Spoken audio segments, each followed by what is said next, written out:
கோவை மாவட்ட ஒருங்கிணைந்த நீதிமன்ற வளாகத்தில் இன்று சித்திரவதையை தடை செய்ய சட்டங்களை இயற்றுங்கள் எனும் தலைப்பில் வழக்கறிஞர்கள் உடனான கருத்தரங்க நிகழ்ச்சி நடைபெற்றது. கோவை மாவட்ட ஒருங்கிணைந்த நீதிமன்ற வளாகத்தில் இன்று சித்திரவதையை தடை செய்ய சட்டங்களை இயற்றுங்கள் எனும் தலைப்பில் வழக்கறிஞர்கள் உடனான கருத்தரங்க நிகழ்ச்சி நடைபெற்றது. இந்த நிகழ்ச்சியின் வாயிலாக சித்திரவதையை சட்டத்திலும் நடைமுறையிலும் தடை செய்வதாக சர்வதேச சமூகம் மற்றும் ஐக்கிய நாடுகள் சபைக்கு அளித்த வாக்குறுதியை இந்தியா மதிக்க வேண்டும் என்பது கோவை மாவட்ட வழக்கறிஞர்கள் சங்கத்தின் மனித உரிமை பிரிவு சார்பில் நடத்தப்பட்ட கருத்தரங்கின் கோரிக்கையாக அமைந்தது.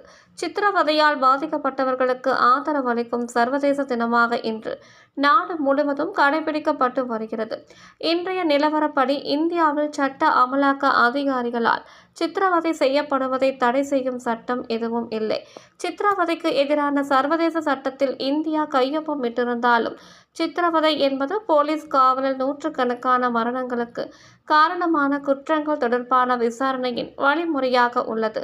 இதுவே பெரும்பாலும் காவல்துறை மற்றும் பிறரால் பயன்படுத்தப்படுகிறது என்று மூத்த வழக்கறிஞர் சேகர் அண்ணாதுரை தனது சிறப்பு உரையின் வாயிலாக தெரிவித்தார்.